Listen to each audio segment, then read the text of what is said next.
So, it is an age of rising nationalism, the suppression of civil dissents, an age of corporate consolidation and waning government regulation, of new media startups and wireless communication, of destabilized gender identities and women demanding equal recognition.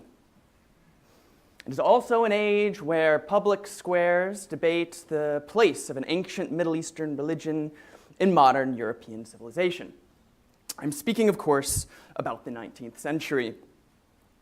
Now, my research centers on the interpenetration of the ancient world and the modern one, the entanglements between antiquity and modernity. I focus on Catholics, Jews, and Protestants in the diverse German-speaking lands in the 19th century, the way that they construct the ancient Jewish past. I see what they seek to reclaim, the lessons they try to learn. I also investigate what they disavow and what they erase from the past. So in the very limited time I have today, I will tell one story of two people, three depending on how you count. The first is an ancient by the name of Phocylides. The second, a modern by the name of Jakob Bernays. Phocylides was a bard of the ancient world, 6th century BCE, known for the great wisdom that he had and wonderful Greek verse. However, only 230 lines have been preserved. These lines became a favored textbook in the late medieval period, particularly in the 16th century, where they seem to combine the lofty biblical morality with a fine Greek neoclassical prose. They further conform to the school children of medieval Christian Europe that pre-pagan observation could confirm the Christian truth that later came. That is to say until 1606, when a Dutch scholar analyzed the text and said this is not Phocylides himself, but a later author writing under the name of Phocylides. This scholar went on to say that this second Phocylides was not a pagan, but a Christian. And so, with the falsity and the Christianity of the text so declared, the 230 lines once so loved fell basically into oblivion. That is until 1856, when one Jakob Bernays, one of the greatest classicists of the 19th century, revisited the poem. Now Bernays, though he was one of the great classicists, was barred from a university position in Prussia, simply because he was Jewish. He grew up in Hamburg to a prominent Jewish family and received the best education imaginable.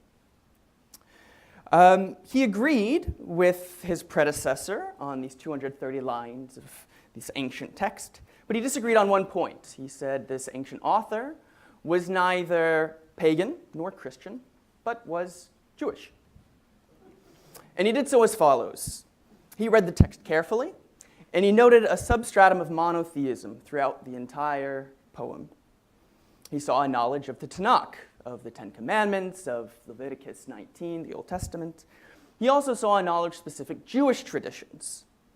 In addition, Bernays detected in this Greek verse certain Hebraisms, a Hebrew language that was informing the poetry.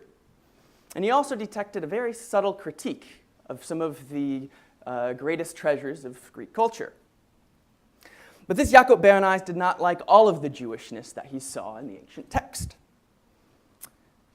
For example, he saw that the poet had eliminated the specific rationale for biblical morality.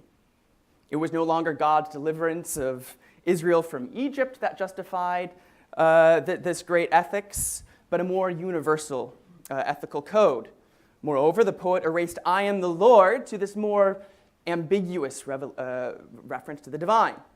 More critically, Bernays saw the poet had cut out any mention of Jewish ritual. He did not mention Shabbat, he did not mention sacrifice. Worst of all, the poet avoided any mention of idolatry, which Bernays felt any good Jew was obliged to mention and rightly should have.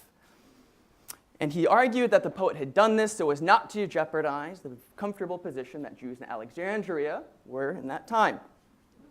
But it was a powerful statement at the end of this very highly technical scientific text.